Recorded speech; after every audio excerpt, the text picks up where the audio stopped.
One Nation, One Ration Card scheme.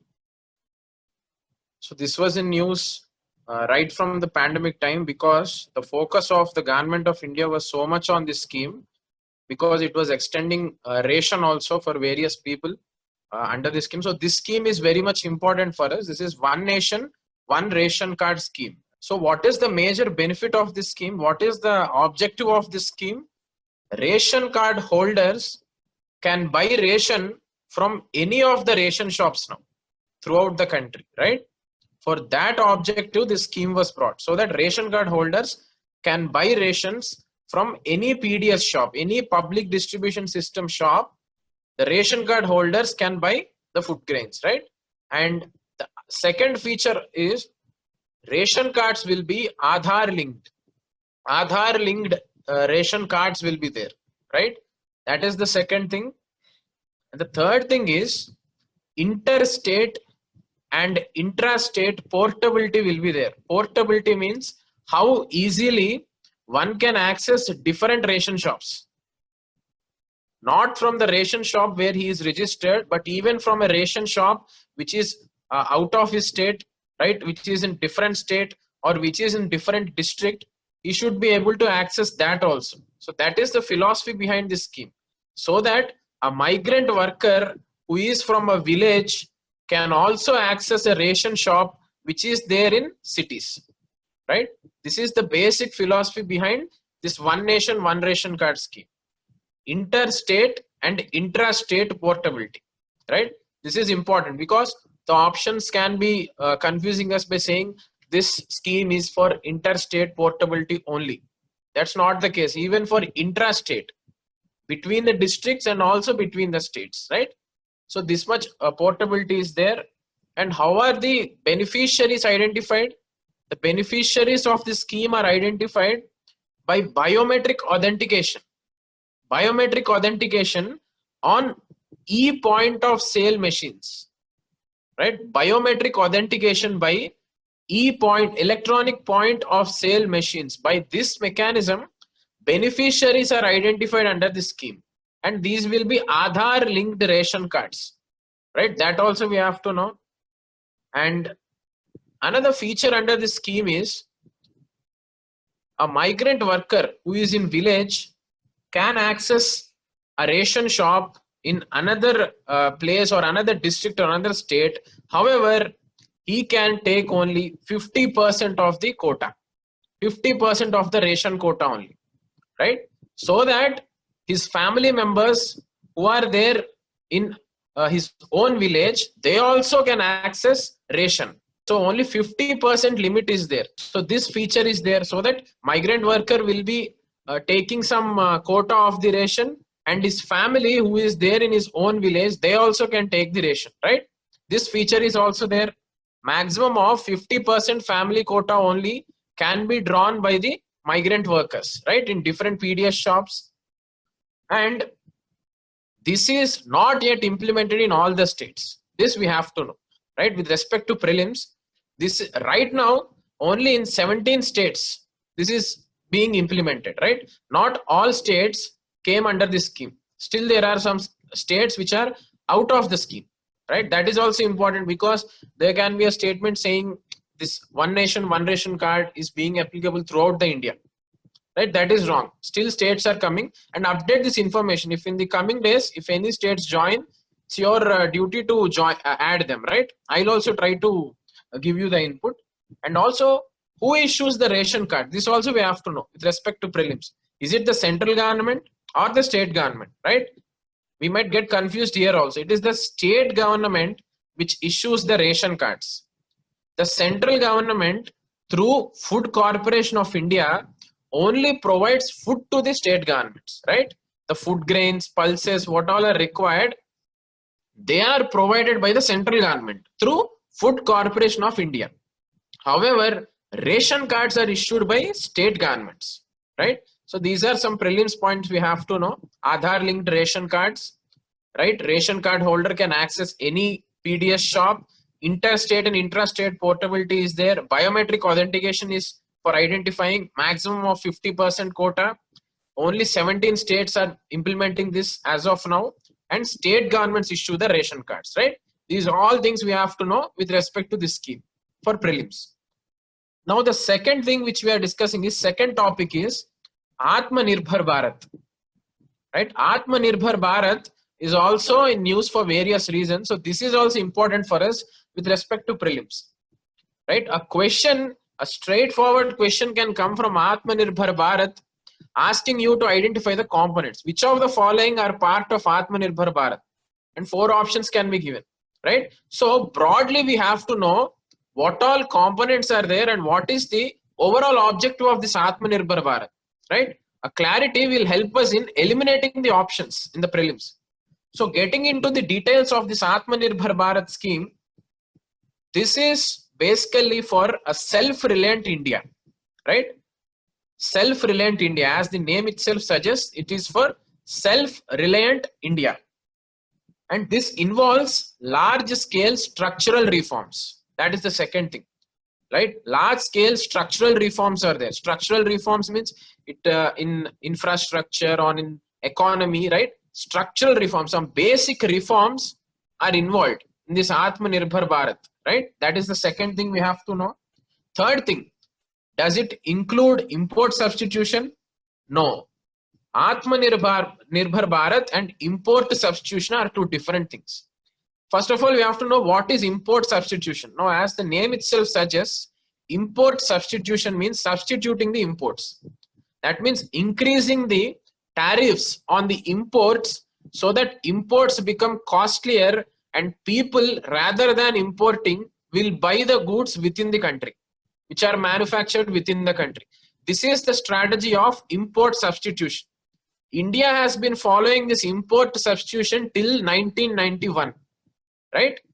However, that was not successful, so we went to the LPG reforms. So now with this Atmanirbhar Bharat, Prime Minister is not asking for import substitution, right? He is not saying India has to close all its borders for the foreign products. That's not the thing, right? Import substitution is not a part of this Atmanirbhar Bharat. What the Prime Minister is saying is, he is saying that to develop value chains in our country, to develop competitive goods in our country, and be open to foreign trade also. That is the strategy of Atmanirbhar Bharat. Import substitution policy or isolationism is not a part of this Atmanirbhar Bharat. That we have to know, because there can be an option saying import substitution is also a component under this Atmanirbhar Bharat. We should not get confused, right? That is the second point. The third thing is, as we have discussed, supply chain development. That is the overall objective. We have many local products in our country. Local MSMEs are there, right? Using these local industries and local products, Government of India tries to create global supply chains, right? Making these local supply chains global supply chains, right? So this is not isolationism, or this is not import substitution, right? This is not protectionist policies. Our government is trying to develop the standards of our local industries to the global level. That is the third thing we have to know. And in fact, as a part of this Atmanirbhar Bharat, we are inviting the foreign countries, foreign companies also, right? That is the fourth thing. We are inviting foreign companies to manufacture in India. So this is the concept of Atmanirbhar Bharat. You should not get confused that Atmanirbhar Bharat means self-reliant India, means closing our doors to the open economy. That's not the case. Our economy is still open. We are in fact inviting the foreign companies also. However, we are saying that rather than directly taking their goods, better manufacture in our country. So ease of doing business improvement, inviting foreign companies to manufacture in India, these are also part of Atmanirbhar Bharat, right? This clarity we have to have. And also Prime Minister's vision, as a part of Prime Minister's vision, he talked about 4 L's and 5 P's, right? This is important. 4 L's and 5 P's. What are these 4 L's? Land, labor, liquidity, loss, LAWS, loss. So these are the 4 things about which Prime Minister spoke in his Atmanirbhar Bharat vision, right? Land, labor, liquidity, loss, right? So these 4 dimensions also you have to try to analyze with respect to prelims, right? For example, if you take land, land is a state subject or a unionist subject or a concurrent subject? Find it out. What about labor? What are the present labor laws? Where is the government trying to relax? Codification of labor laws is going on, right? All the labor laws, the government is trying to consolidate them into 4 laws, right? So try to focus on all these areas, right? Because land, labor, liquidity and laws, these 4 things were stressed by the Prime Minister. So these are important for us with respect to prelims, right? And next thing is getting vocal for local, right? This was also given, this phrase was also given by the Prime Minister as a part of Atmanirbhar Bharat, right? So this vocal for vocal means promoting local products to make them global, right? Promoting local products to make them global. This is not saying stop buying all the global products, right? That's not the thing with Atmanirbhar Bharat, right? And also 5 pillars, 4 L's and 5 P's, 5 pillars of economy. Prime Minister tries to focus on 5 pillars of our economy. That is, first thing is demand. He says demand is very less in our economy. So demand should be increased. That is his first focus. Second focus is demography. What is demography? Demography means the population, the people of our India, right? India has the youngest population, youngest population. Demographic dividend is there for India. That is there. Third thing is tech-driven system. That means e-governance. He spoke about technology-driven system rather than human-to-human interface system. He spoke about technology-driven system, right? Technology-driven governance. That is the third thing. The fourth thing is infrastructure.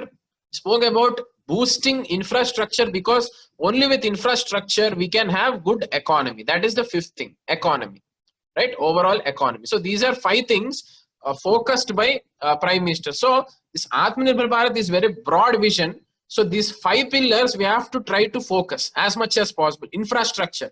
Are there any recent new infrastructure projects that are brought? Just try to focus in those areas, right? Inland waterways are there or any new roadways are coming. So try to focus in that dimension, right? So e-governance initiatives, any new e-governance initiatives have been brought. Any state government is coming up with any new initiative. So in this way, if you try to analyze, that would be easier for prelims, right? So this is Atmanirbhar Bharat. We'll be discussing Atmanirbhar Bharat and components of that Atmanirbhar Bharat in the coming days. Today, just I wanted to give a brief overview, right? This is not import substitution. That we have to know. Now the third topic is Arogya Setu app, right? Arogya Setu app. This is the third topic. So this Arogya Setu app is also in news so much. So this is also important for us. Now, who launched this? Which ministry launched this? This is important. Ministry of Electronics and Information Technology launched this, right? Ministry of Electronics and Information Technology launched this. We should not get confused that Arogya Setu app is related to Arogya. So option can be saying it is launched by Ministry of Health and Family Welfare. That's not the case, right? It is launched by Ministry of Electronics and IT. So if we cross question ourselves and learn like this, it will be easier for you also. You won't get confused, right? So this is by Mighty Ministry, Ministry of Electronics and IT. This launched this. And who developed this? National Informatics Center. National Informatics Center developed this Arogya Setu app. So what is this Arogya Setu app? Basically, contact tracing app for COVID-19. Right? It helps people in identifying the risk of catching corona, right? Risk levels are also shown in this app. If you have seen this app, gone through this app, it tells you the risk level also surrounding your area, right? And it also helps the government to trace the COVID patients, right? So in this way, contact tracing app this is. And what is the technology it uses? It uses GPS and also it uses Bluetooth, right? Both GPS and Bluetooth, both are used by this, right? And also up to some extent, artificial intelligence algorithms are also being used in this app. So these 3 technologies are majorly being used: GPS, Bluetooth, and artificial intelligence, right? So this also we have to know. And this is basically an updated version of Corona Kavach. Even previous, prior to this Arogya Setu app, even before this Arogya Setu app, there was an app called Corona Kavach. Right? That was the first app launched. That was upgraded and this Arogya Setu app came. So this also we have to know. Now, with respect to prelims, we have to know for what sections of people this Arogya Setu app is mandatory. This is one area where we have to know. We have to just have a broad idea for what all sections of people is this mandatory. So firstly, containment zone people. For these people, it is mandatory. Second thing is all the private and public sector employees who are going to work, even for them also this was made mandatory. The third thing is government and public sector staff, right? Government and public sector staff, even for them. And fourth component is all those who have come to India by Vande Bharat flights. Vande Bharat mission flights are there, right? They are bringing people from other countries to India through airways. So even those people also mandatorily have to keep this app. And fifth one is travelers who are traveling in railways, passenger trains, right? So all these people which we have discussed now, these 5 types of people need to have this Arogya Setu app mandatorily, right? So this is not like if there is a statement saying Arogya Setu app is mandatory for all the people of India. This is not the case. Under Disaster Management Act 2005, the 5 sections of people which we have discussed, these people have to mandatorily install and follow this Arogya Setu app. So these are some points about Arogya Setu app.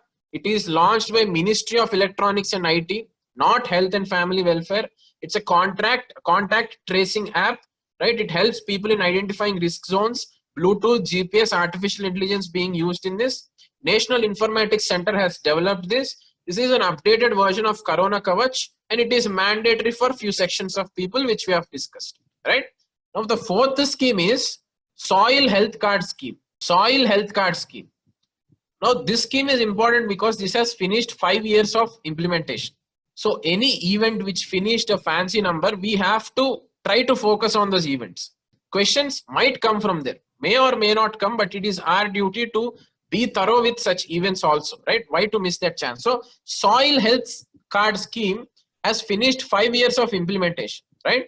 So in that context, we'll try to get some important points for prelims. So first, which is the ministry implementing? It's simple. It is Ministry of Agriculture and Farmers Welfare, right? For what is this scheme? This scheme is for promoting better soil management practices and restoring soil health. So what do they do in the Soil Health Card Scheme? Farmer will go to this lab, and then people from there will test his soil, and after testing of the soil, they'll tell how much nutrients are there, how much more nutrients he has to add, what is the condition of the soil, does he need to take any better methods to improve soil fertility, how can he improve the production, is he putting in more nitrogen, or is he lacking in potassium? All these things will be told to the farmers, right? This is Soil Health Card Scheme. It's just like a report card given to the farmer as to how is the health of the soil, right? So a printed report will be given to the farmers. Also, the farmer can access the soil data through Soil Health Card portal also. That is also there. A portal is there, or a printed copy will also be given to the farmers. And all farmers are eligible for this Soil Health Card Scheme. That is important, right? Not only small and marginal, right? Or not only landless, but all the farmers. This is important because this is one area where they can confuse us, right? So for all farmers, this Soil Health Card Scheme is applicable, right? And this is for better soil management practices and for restoring soil health. And for how many years once is this done? This is done every 2 years once. The Soil Health Card Scheme benefits can be availed by farmer, right? So for every 2 years once, the farmer has to go and get his soil checked, right? So this is important because they can say soil health card will be given to the farmer annually. That is wrong, right? For every 2 years once he will be given, right? These are some areas, and it checks 12 parameters related to the soil, right? 12 parameters. So I will just tell them in line, like you can see them later. So one is nitrogen, second one is potassium, third one phosphorus, then sulfur, zinc, iron, copper, manganese, boron. pH of the soil is also measured, and then electrical conductivity is also measured, and organic carbon is also measured, right? So organic nutrients, inorganic nutrients, and some physical parameters like pH, electrical conductivity, organic carbon are also measured, right? So broadly, if we cannot remember all the elements, broadly we have to know that not only nutrients like NPK, but other nutrients are also measured. So we must have at least that much idea. And we must also have the idea that not only elements or chemicals, but also physical parameters like pH of the soil, acidity, basicity of the soil is also measured, right? So broadly, if we know like this, we can eliminate the options, right? So these are the 12 parameters. And under this soil health card scheme, soil testing labs are also set up. Soil testing labs. The local youth in the rural villages, the local youth and the farmers together can set up soil testing labs. So under the soil health card scheme, local youth and the farmers can set up soil testing labs on their own. Government will provide 75% funding to it. So this is also useful actually, because then soil testing lab infrastructure we can improve, right? So then farmers will be having better access to soil testing labs. If they have one soil testing lab in every village, it will be better for the farmer to access them. For that, government is providing 75% funding to install soil testing labs by the local youth itself who are there in the villages, right? So these are some important things. Soil health card scheme, Ministry of Agriculture and Farmers Welfare for better soil management practices and soil health. All the farmers are eligible. Printed report is given, and also a portal is also there, soil health card portal. 2 years interval soil will be checked, that is important. And 12 parameters will be checked, not only chemical elements but also physical parameters are there, and soil testing labs also can be set up. These are some things we have to know with respect to soil health card scheme. Now the fifth scheme is Sutra PIC, SUTRA, Sutra PIC, PIC. So this scheme is also important for us. So this scheme is basically, this is about research on indigenous cows. What actually this does is, it tries to do research on our indigenous cows. That means the cows which are owned to India, right? The breed of this particular cows is of owned to India. These are not foreign brands or foreign breeds, right?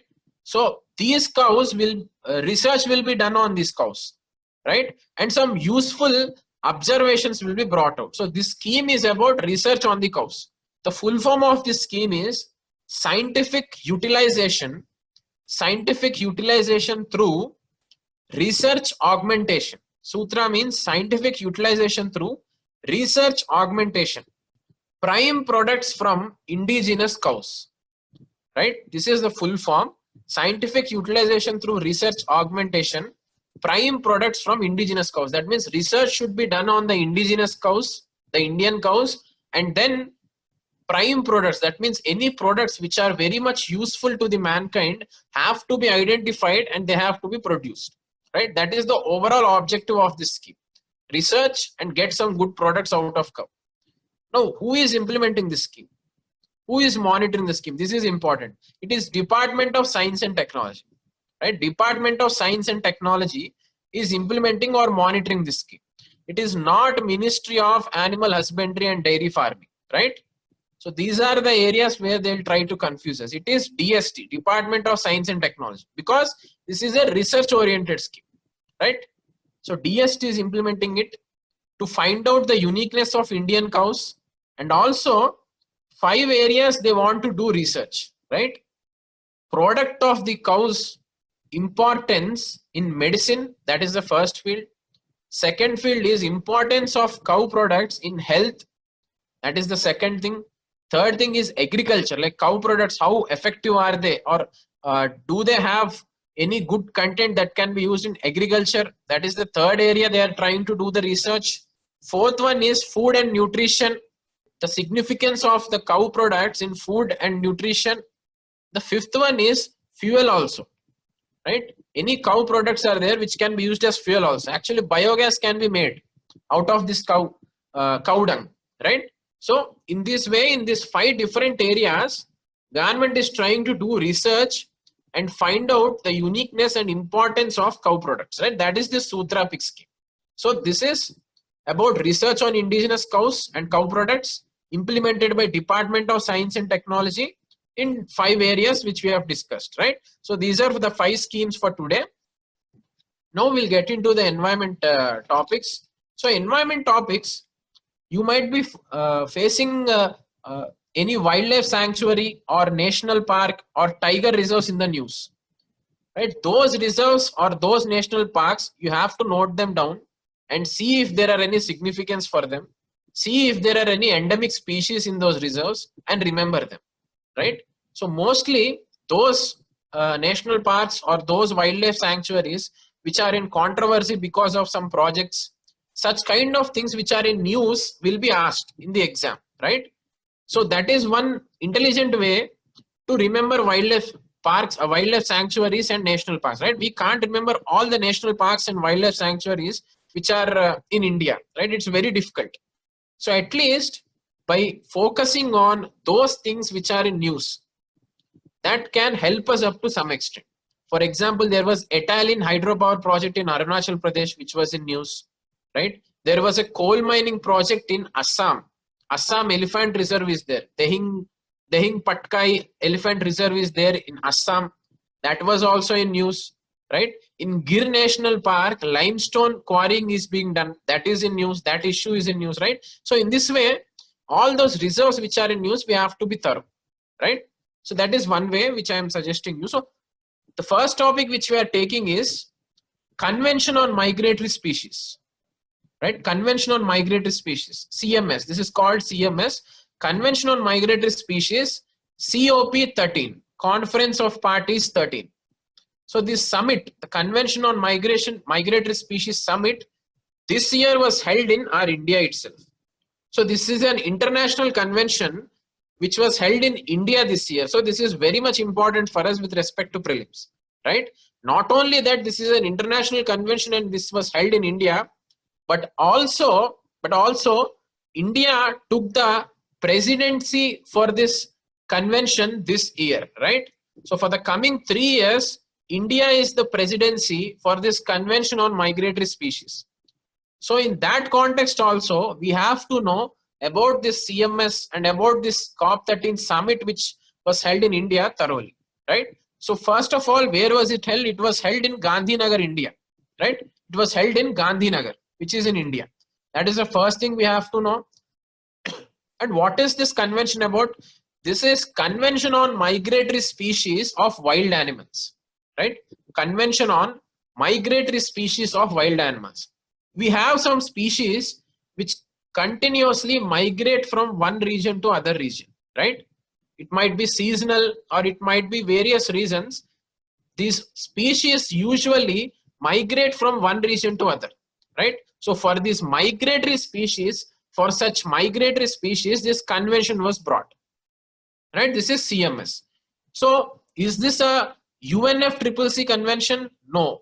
This is a UNEP convention, United Nations Environmental Program based convention. So UNEP is also an organization, right? So this UNEP has brought this Convention on Migratory Species in the year 1979. This we have to know, right? So this was introduced or brought by UNEP. That is important for us. And this convention is also called as Bonn Convention, BONN, Bonn Convention, right? So this is also known as Bonn Convention. This is known as Bonn Convention because this was first time this convention came into force in Bonn, Germany. This is a place in Germany basically. So that's why it's called Bonn Convention also. So other names also we have to know, right? So this is a UNEP convention and Bonn Convention. And what is the theme for this year's convention of this COP13, right? That also we have to know. This year's theme is Migratory Species Connect Planet. Migratory Species Connect Planet, and together we welcome them home. And together we welcome them home. So theme is also important because previously we have seen questions where they have asked what is the theme for this year's convention, right? And especially this convention happened in India, so we must be knowing it. So the theme is Migratory Species Connect Planet, and together we welcome them home. This is the theme, right? So then what all migratory species? So this convention tries to protect and preserve terrestrial, aquatic and avian migratory species. This we have to know. Not only those on the land, but also those on the water and also in the air. Terrestrial, aquatic and avian migratory species are protected under this convention. That is important, right? So here they can confuse us. It's only for terrestrial species or it's only for terrestrial and marine species. We should not get confused, right? For all the three, this convention is there for migratory species. Then this convention for migratory species has appendix 1 and appendix 2. Appendix means a list prepared under this CMS convention for protecting migratory species, right? So appendix 1 is for threat of extinction. All those migratory species who are under the threat of extinction are kept under appendix 1. Appendix 2 is for those animals who are not still under the threat of extinction but in endangered status or in vulnerable status. Such kind of migratory species are kept in appendix 2, right? So appendix is nothing but list of animals, right? So this we have to know. And then this year Gandhi Nagar Declaration was adopted as a part of this CMS COP13 summit in Gandhi Nagar. Gandhi Nagar Declaration was adopted, right? So now we have to know that Gandhi Nagar Declaration is basically about convention on migratory species for protecting the migratory species, right? Because there can be a question which can be this way, saying Gandhi Nagar Declaration recently seen in the news is related to, and 4 options can be given. One is about migratory species, the other is about some industries. So like that 4 options will be given which will be equally convincing. So we have to know that Gandhi Nagar Declaration is related to conserving migratory species, right? If we remember this much, it will be very useful for us in prelims. So this Gandhi Nagar Declaration brought 4 to 5 interesting findings, right? First thing is this Gandhi Nagar Declaration talks about ecological connectivity, right? It talks about ecological connectivity. Ecological connectivity means as these are migratory species, as these migrate from one region to the other, they need to have corridors, right? They usually have corridors. For example, if you take elephants, they have corridors, right? So now what's happening is because of human activities, because of anthropogenic activities, habitat fragmentation is taking place, right? Habitat fragmentation, that means these corridors are being broken. We are constructing roads or infrastructure or anything. So because of this, habitat fragmentation is taking place. That is the second thing it says. And it says habitat fragmentation is the main reason or main challenge to ecological connectivity, right? So if ecological connectivity is not there, it's very difficult for the migratory species, right? It's very difficult for the species to migrate from one region to the other.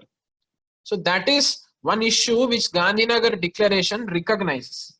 And it also, for the first time under this Gandhi Nagar Declaration, a report was made on the status of migratory species, right?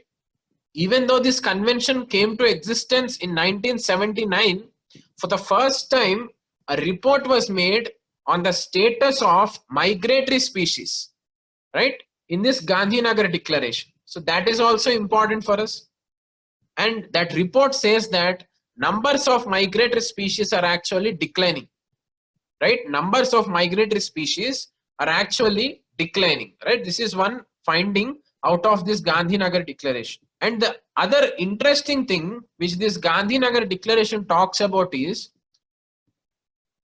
not only preserving and protecting animals, but also preserving and protecting animal culture, right? This is important. It introduced a new term called preserving and protecting animal culture. Now we know what is preserving and conserving animals. What is animal culture? Animal culture means just like how we humans have culture, animals also have culture. If that culture is missing in the animals, then it will be very difficult for those animals to survive, right?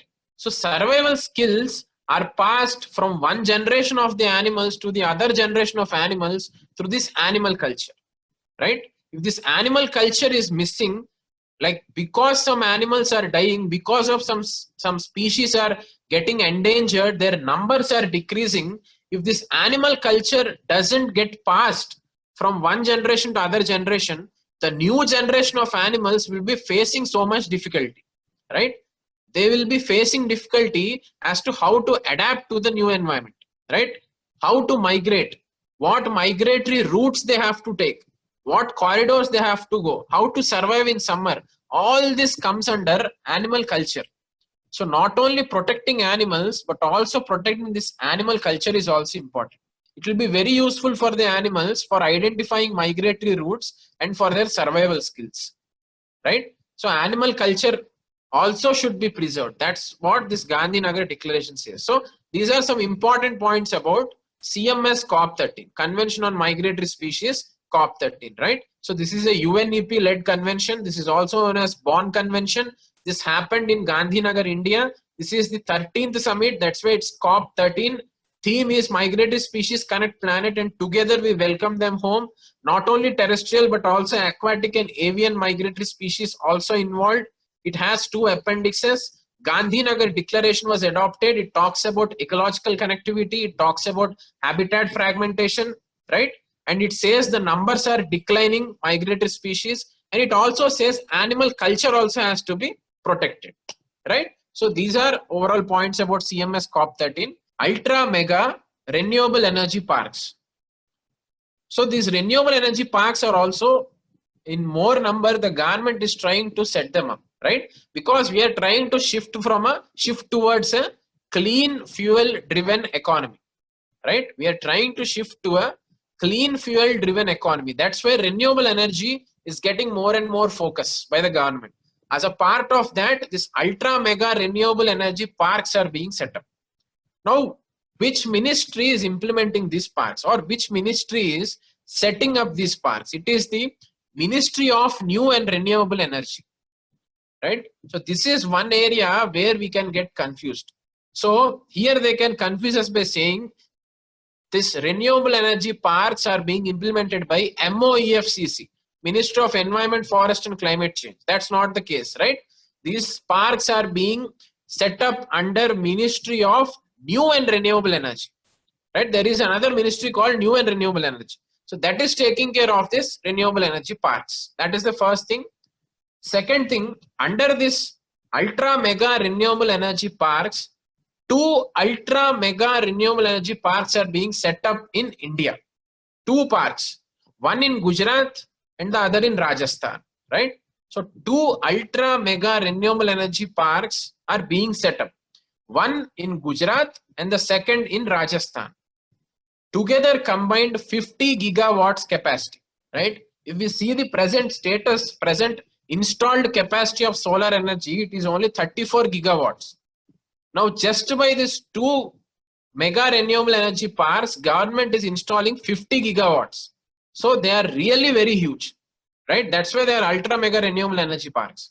So one in Khavada district in Gujarat and the other in Jaisalmer district in Rajasthan. So in these two places, 50 gigawatts capacity of ultra mega renewable energy parks are being set up. So what kind of projects will be there? Solar will be there, wind will be there, solar wind hybrid also will be there, right? All the three types of projects, renewable energy projects will be there as a part of this ultra mega renewable energy parks, right? Solar, wind and hybrid projects also. Also storage and transmission infrastructure also is included in this ultra mega renewable energy park, right? Land clearances, environmental clearances, all these will be easily given now for these parks, so that solar energy, wind energy can be increased, right? So this is everything about ultra mega renewable energy parks. Now if we get into the numbers and some targets kept by the government said that it wants to install 175 gigawatts of renewable energy by 2022, right? This is one important thing, 175 gigawatts of renewable energy by 2022, right? Now the government has revised, the government has changed this target to 450 gigawatts of renewable energy by 2030. 450 gigawatts of renewable energy by 2030. This is the new target now, right? And also, if we go for what are the contributions, the present solar installed capacity is 34 gigawatts. 34 gigawatts. And wind is 38 gigawatts. Right? Both are in 30s only. But our target is 450 gigawatts by 2030. Right? So to achieve this, these ultra mega renewable energy parks kind of projects are very much important. If we have gone through the newspapers today, even yesterday Prime Minister has given a statement saying solar energy is very much important for Atmanirbhar Bharat, right? So that is, so in those such kind of statements only we can see the importance given to various issues, and those issues we have to try to learn about them as much as possible, right? He has opened a solar energy park in Rewa district of Madhya Pradesh yesterday, right? So we have to follow those also as a part of this, right? So this is about ultra mega renewable energy parks. And now we will talk about fly ash, right? So this fly ash was also news from 2 to 3 years, right? From 2 to 3 years, this fly ash is in news. And recently also, National Green Tribunal has given a judgment or a verdict asking the thermal power plants, coal-based thermal power plants, to dispose this fly ash properly. Right? They are not disposing this fly ash properly. So NGT has given a verdict asking them to dispose properly. So then what is fly ash? Fly ash is basically a fine powder. Fine powder which is a byproduct of coal-based thermal power plants. Right? It is a byproduct of coal-based thermal power plants. So coal is basically used for meeting 55 to 60% of our energy needs. Right? This we know. For electricity needs, 55 to 60% of our energy needs we are getting from coal-based thermal power plants, right? So then as we are using more and more coal for the thermal power plants, fly ash is increasing. The byproduct fly ash is increased. Production of this fly ash is increasing, right? Because of this, there are some environmental implications. Now, which is the organization that has to monitor this fly ash and set standards? It is the CPCB, Central Pollution Control Board. Central Pollution Control Board is responsible for monitoring and imposing fines on those industries or plants which are not disposing fly ash properly, right? It is the CPCB, right? And why is fly ash so much in India only? Because Indian coal has very much high ash content. Indian coal, the variety of Indian coal has high ash content in it. Almost 30 to 45% of ash content is there in Indian coal, because of which fly ash as a byproduct is increasing, is more produced, right? So that reason we have to know, because there can be an option saying Indian coal has very less amount of ash content. That's wrong, right? Even in terms of moisture content, even in terms of ash content, Indian coal has high amounts of ash content and also moisture content, right? That we have to know. So because of high ash content in the coal, fly ash is also more, and this is having environmental implications, right? So this is important. And now, as of now, how is this fly ash disposed? It is disposed in two ways. Firstly, dry fly ash disposal. That means fly ash is simply dumped. It is simply dumped in containers and left like that, right? That is one way how the thermal power plants are doing. Second is wet fly ash. As this fly ash is fine powder, it is mixed with water and made as a slurry. That means a mixture of water and this fly ash is made, and then it is drained into the ponds and water bodies. So this is also not correct. Because of these two things, environmental implications are there, right? So that's why Ministry of Environment, Forests and Climate Change has suggested some areas where we can reuse this fly ash. Because this fly ash is a waste product, thermal power plants are simply throwing them away. Rather than doing that, Ministry of Environment, Forest and Climate Change suggests 3 areas where we can productively use this fly ash. The first area is agriculture. Yes, fly ash can be used in agriculture. It improves water holding capacity of the soil. That is the first advantage. And also this fly ash has many micronutrients, right?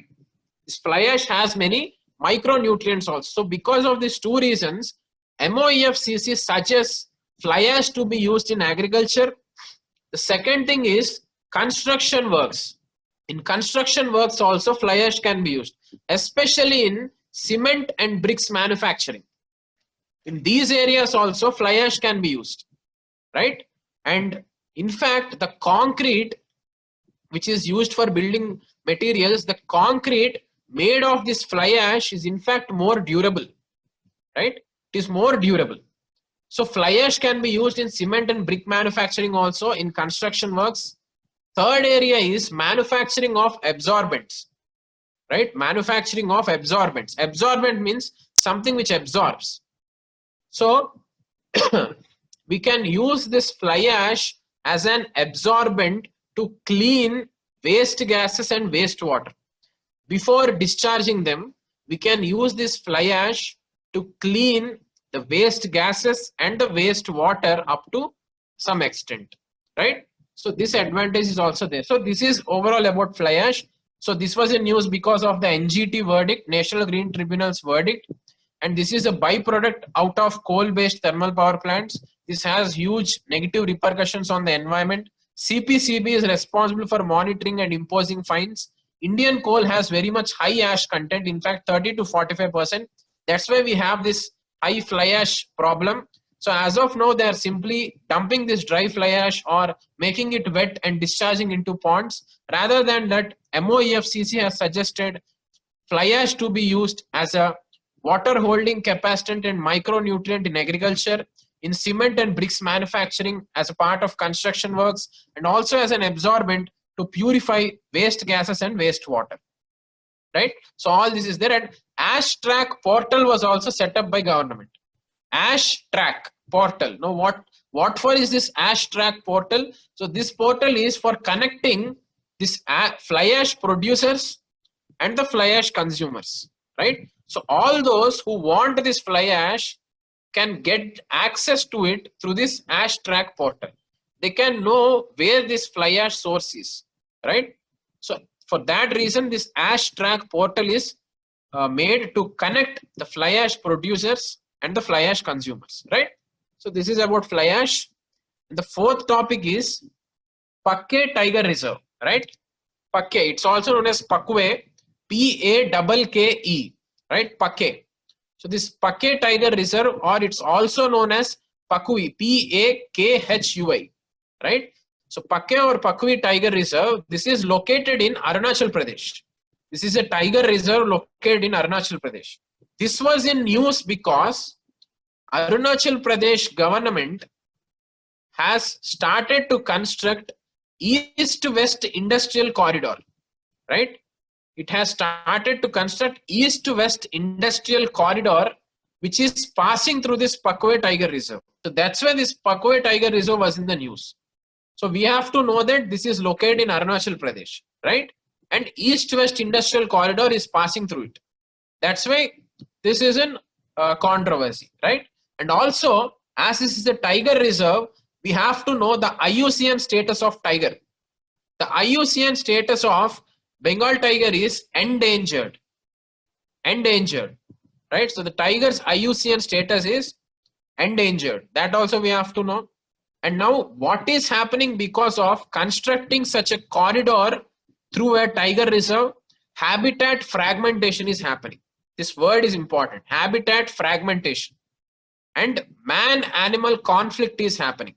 Man-animal conflict means humans and wild animals coming into contact because we have constructed some projects in their homes.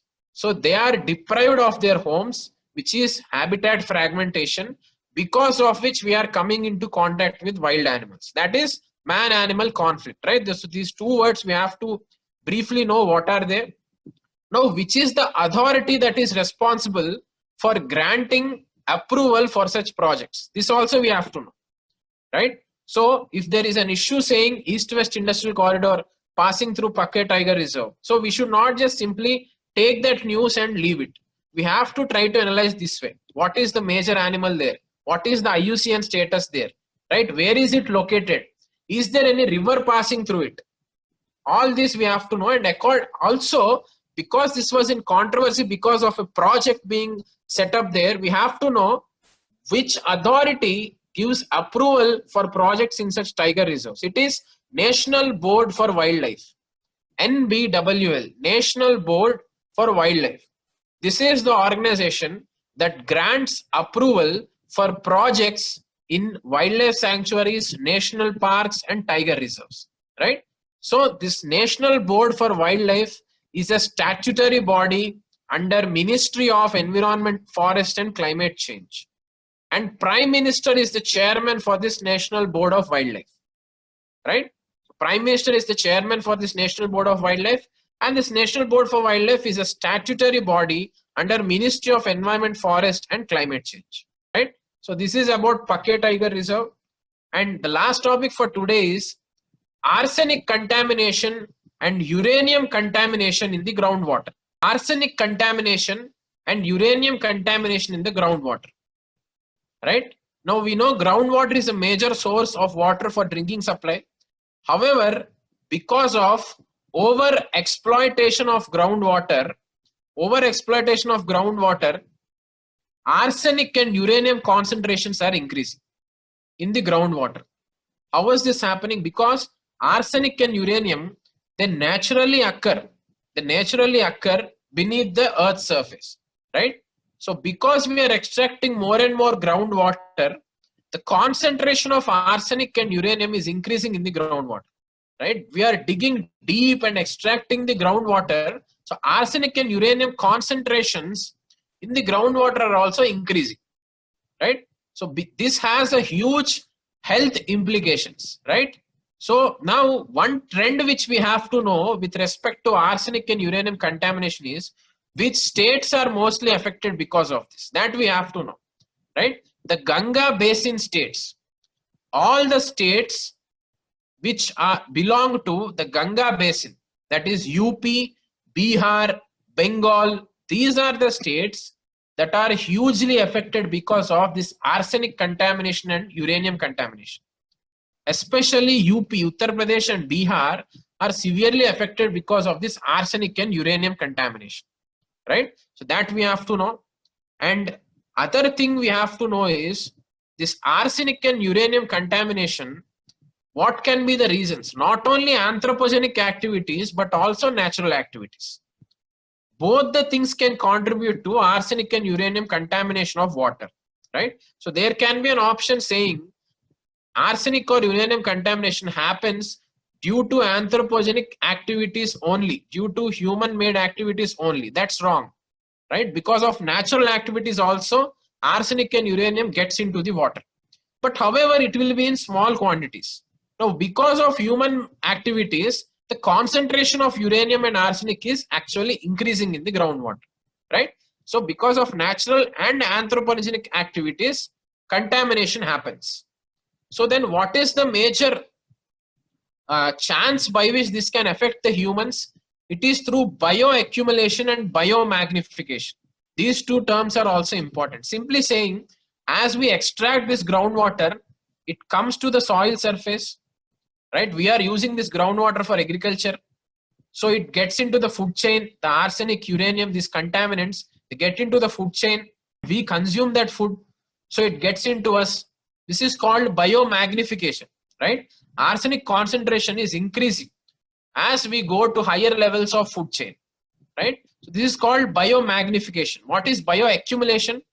Bioaccumulation means a foreign chemical entering into an organism. That is called bioaccumulation, right? So bioaccumulation and biomagnification, these two things are the ways by which arsenic and uranium are affecting humans also. So bioaccumulation means just simply the chemical entering the organism. Biomagnification means concentration of the chemical increasing as we go from lower levels of food chain to higher levels of food chain. These two terms also we have to be thorough. And what are some diseases that we get because of uranium and arsenic? Because of uranium, we get chronic kidney disease, thyroid cancer, and blood cancer. These are the three major things which we get because of uranium: chronic kidney disease, thyroid cancer, and blood cancer. For arsenic, we get kidney, lung cancers, and reproductive disorders. So simply for these kind of heavy metal chemicals, usually one common thing is cancers, right? So that we have to keep in our mind, and accordingly, if we are able to remember, we can remember that for uranium also, thyroid cancer, blood cancer are possible. For arsenic, kidney and lung cancers and reproductive disorders. So this is about arsenic and uranium contamination. Overexploitation of groundwater is the major reason. Ganga basin states are majorly impacted, especially UP and Bihar. So this happens because of both natural and anthropogenic activities. Bioaccumulation and biomagnification, these are the two terms because of which arsenic and uranium contamination is increasing, and some diseases which we get because of uranium and arsenic. This also we have discussed. Now, which is the organization that sets standards for drinking water? That is BIS, Bureau of Indian Standards, right? So this actually sets the standards, how much arsenic is supposed to be there, what is the maximum permissible level of arsenic. So BIS sets these targets.